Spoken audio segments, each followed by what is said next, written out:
All right, hi everybody. Thank you all so much for coming tonight. I see a few familiar faces from our first workshop, so welcome back. Some of this might be a rehash, but that just means you can now tell other people about it since you're going to know it so well. So go ahead and get started. Just a quick welcome again. Thank you all so much for coming out. I know the weather's nice, the sun's shining, and you're choosing to spend it inside with us. We really appreciate it. I can't wait to hear all of your feedback and what you'd like to see at the sites that we have in here at the church. To start off with, I'm going to start off with the land acknowledgement. So if the Reverend would come up and read that for us, we'll get going.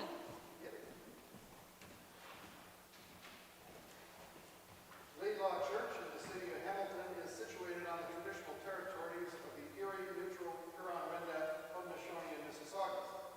The land is covered by the Dish with One Spoon Wampum Belt Covenant, which is an agreement between the Haudenosaunee and the Anishinaabe to share and care for the resources around the Great Lakes. We further acknowledge that this land is covered by the Between the Lakes Purchase, 1792, between the Crown and Mississaugas of the First Credit Nation. Today, our city and our church is home to many Indigenous people from across Turtle Island, and we recognize that we must do more to learn about the rich history of this land so that we can better understand our roles as residents, neighbors, partners, and caretakers. Thanks for coming tonight, and welcome to an old place in the world.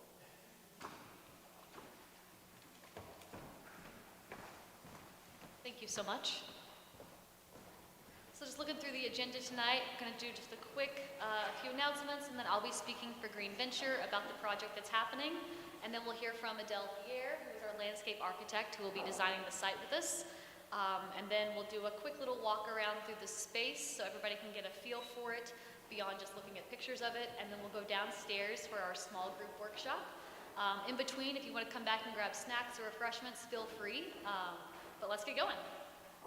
So thank you so much, Reverend, for doing the land acknowledgement. It's really special for us to be here today and to bring green back to an area that was previously very forested, very biodiverse. So it means a lot for us to be able to come in and kind of make those spaces natural again. Yep, come on in. Thank you so much. Have a seat. So really quickly, my name is Sarah Green. If I haven't met you yet, I am the Living Cities Project Coordinator at Green Venture. So I'll be overseeing this project and talking to everybody. If you have any questions about it specifically, please talk to me. As I mentioned, we also have Adele Pierre here, who will be coming in to talk about her site design and her intentions based off the feedback from the first workshop, and also what we go over today. With that in mind, I'd also like to thank Green Communities Canada. They are the funders for the Living Cities program. So it's actually a national incentive to bring more green space to urban areas. And then also we'd like to thank ArcelorMittal through their corporate community fund, who is helping us make this project a reality. So looking a little bit further into what is Living Cities. So as I mentioned, it is a national incentive funded by Green Communities Canada, and they have three main focuses with it. So they want this green space to be equitable, abundant, and thriving. So what that means is we want to plant it a lot of places so everybody has access to it, but then we don't want to just plant it and forget it, if you will. We want to make sure that we're taking care of this so that the biodiversity benefits and other co-benefits for people grow as the gardens and forests mature. So with the green infrastructure, essentially those are man-made designs to help mimic natural systems. So as you're looking at these options or examples of green infrastructure, you'll notice a few things in common. So three of them are all about green space. We have rain gardens, mini forests, and green roofs. And what that does is bring green space in traditionally gray areas. That's going to help manage stormwater and then also provide habitat for pollinators and other wildlife.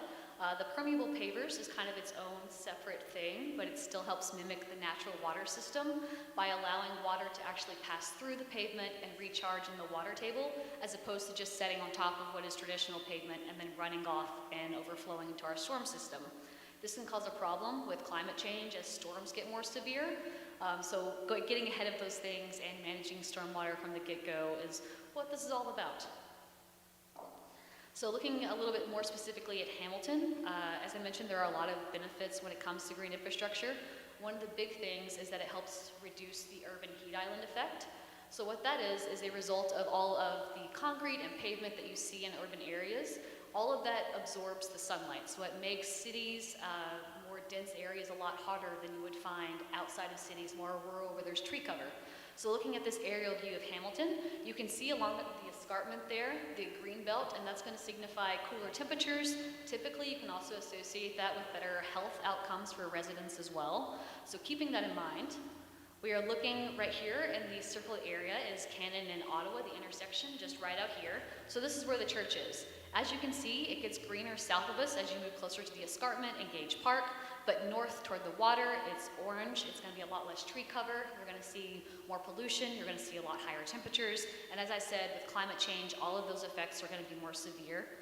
So what do we do about that? Insert green infrastructure. So here at Laidlaw United Church, as I said, we're right here at a great corner, Cannon in Ottawa. The church has 3 different planting sites. So looking at this aerial view of the map, we have our north yard, which is right out here, right along Cannon Street. And then we'll also have our south yard, which is on this side of the church. It's going to be right along the building. It's really great, a lot of natural sunlight throughout the day. And then our third site is going to be in this back section of the parking lot. We're going to be pulling up some of the pavement and putting in some different types of gardens and native species there. But this just kind of gives you an idea of what the project is overall.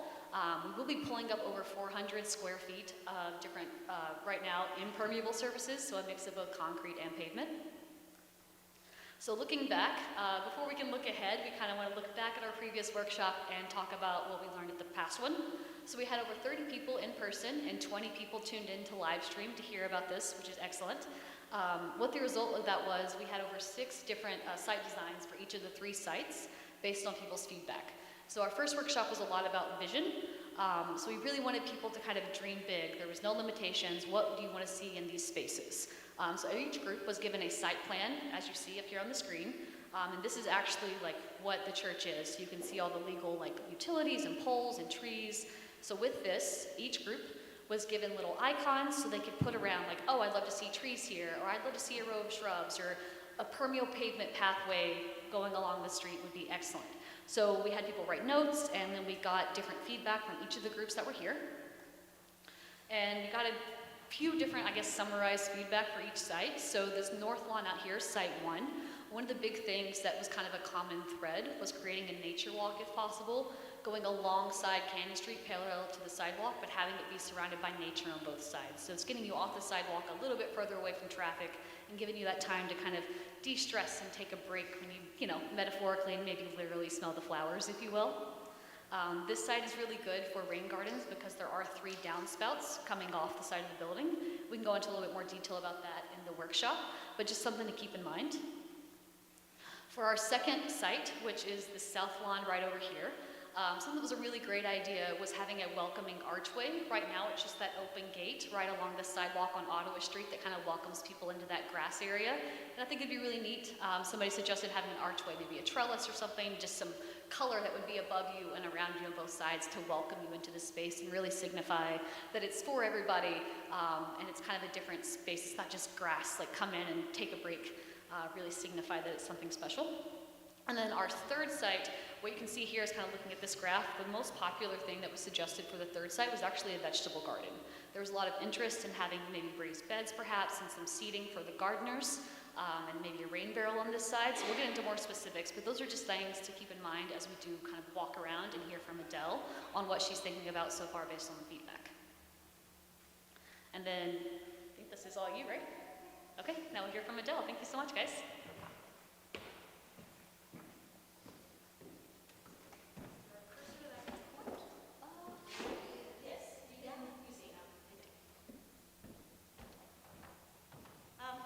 Wonderful to be with you here this evening. So I took a look at a lot of the suggestions, and it's my duty to look at what's there and what can feasibly be done. And so I've come up with some ideas for the way that we would use the 3 different areas. And some of them are a little different from what people said, but I'm still open to having my mind changed, particularly the area in the parking lot. So the first one we're looking at is site number 1. But before I even mention that, people talked a lot about having pollinator gardens and managing stormwater. So we've got a lot of gardens now. All of the gardens will be full of native plants, and they will be pollinator plants. Pollinator plants and native plants are not necessarily the same. So I'm going to give you an example. What is a very important plant for the monarch butterfly? Some people would say, well, I have lilacs in my garden, and I have peonies in my garden, and I have roses in my garden, and I have all kinds of stuff in the garden, and the monarchs feed on that. They're perfectly happy with that, and those aren't native plants. Why do we have to have milkweed? My answer to that would be, well, adults can eat almost anything. So those monarchs are getting a nice sugar rush from those lilacs and from those peonies. Nothing wrong with that. They need that food. But babies can't eat the same stuff we can eat. And the monarch babies, if you will, or caterpillars, can only eat one plant. They can only feed off of milkweed, and that's true of many species. So that's the same with the New Jersey tea. There's one butterfly that is totally dependent on that. So if there's no milkweed, the monarchs will come to your garden and feed on all of those nice plants, but they have to go somewhere else to lay their eggs. And that's one reason why it's important to use native plants. So I'm just putting that together with a pollinator. We are also going to manage stormwater in 4 different ways on the site. So traditionally we talk about rain gardens, but we have 4 ways of managing that. So this is the site that borders Cannon Street. Now I understand the want to have a pathway parallel to the sidewalk. I'm a little concerned with the amount of space we have. So this is a very busy site. We have bikes here, a whole lot of them. We have a bus stop here. We have a bench here. We have a hydro pole here. We have the guy wires from the hydro pole there. And also the Reverend said that people really like to use that lawn. The little kids run around it a fair bit. Nothing can beat lawn for a little kid to run around or play soccer on. And so instead I thought, okay, let's talk about water here. So I made the pattern quite wavy. This is still turf. This is all going to be planting beds. And because it's in the shade, I got the right one? Yeah. Because it's in the shade, pretty much there, we need to look at primarily native shade plantings. And there are incredibly beautiful ones. We could put a couple of small trees in there as well, but we can just jam this full. And then the people who are dealing with the bikes there, they've got room to get around. People from the bus stop can come around and look at the garden, and we can put some seating in the garden, and that's actually going to be the job that you have this evening, is thinking what kind of seating. Now we have 3 big, long storm pipes, storm drains that come off of the building. I would like to, they're about 6.5 feet long. I'd like to shorten them up just a tiny little bit, so they're about 5 feet long, because what then happens is all of the water from those storm drains gets absorbed into these plantings here. So they're watering the plantings, and also the plants are much quicker at infiltrating the water than lawn would be. And that's sort of what it would look like. I've made a 3D model. So if when you're working downstairs and you're curious at what something might look like, and you say, what would a bench look like there? I can pop that into the model for you and you can take a look. But you can see now there's an incredible amount of green space. It can be incredibly lush because all the shade plantings, they have nice big leaves, you have ferns, you have carex, wonderful plants that we can use there.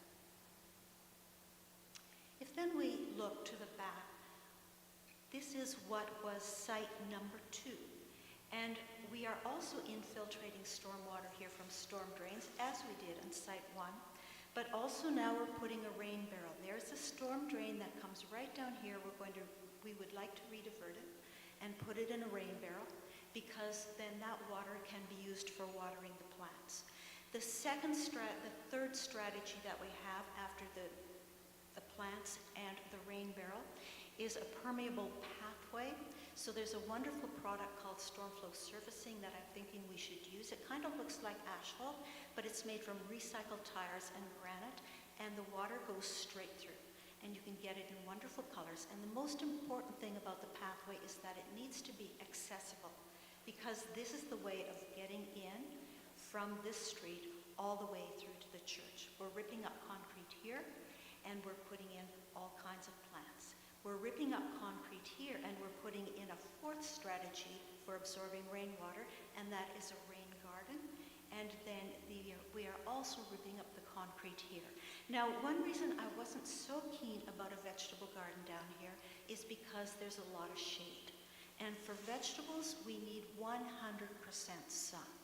So these two strips were not on your original plan, but these two strips along the alley, which is a very well-traveled alley, apparently kids go by there all the time on the way to school, could be a combination of some native perennial plants, especially grasses, which are very tough, and we could get some narrow containers for raised beds right along there, and the fence itself could be used as a trellis for growing cucumbers or tomatoes. So I just ask you to think about the possibility of something like that. So there are the green spaces, lots and lots of room for plants, hundreds of plants. Walkway through, maybe benches here and there, rain barrel here, there's our handicap ramp, rain garden, shade garden, native plants and vegetables along here. And that's what we're thinking it would look like as you enter from the street, from Ottawa Street, that you're entering a space, you go through on the walkway and you're surrounded by plants, rain garden towards the back of the property. And this is kind of why I thought something different here rather than just raised beds. If we could put a small tree in there and surround it with shade plantings, all of a sudden when we're looking in that direction, we've got a lot of greenery. So just something to think about. And there's another view of it, and the garden shed is being moved to the back. I would consider putting a planter along the side of it and growing Virginia creeper up it, because it would stick to that concrete, and then all of a sudden we'd have a green wall. So those are my thoughts for the design.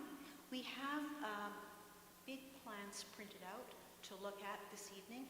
I would particularly like your input on, going back. Oh, you've got all the species. Yes. You gonna go over that downstairs? Or now?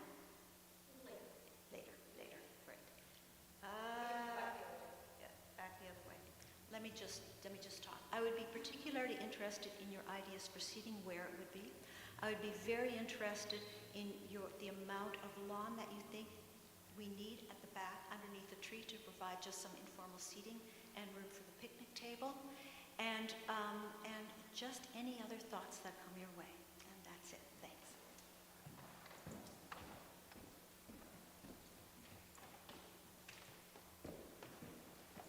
Zoom backwards really quickly.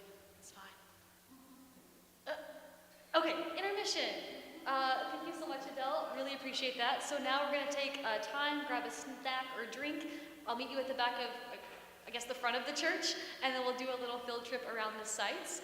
Keep in mind things that Adele pointed out, and then we'll go downstairs and do the workshop. All right, thanks everybody.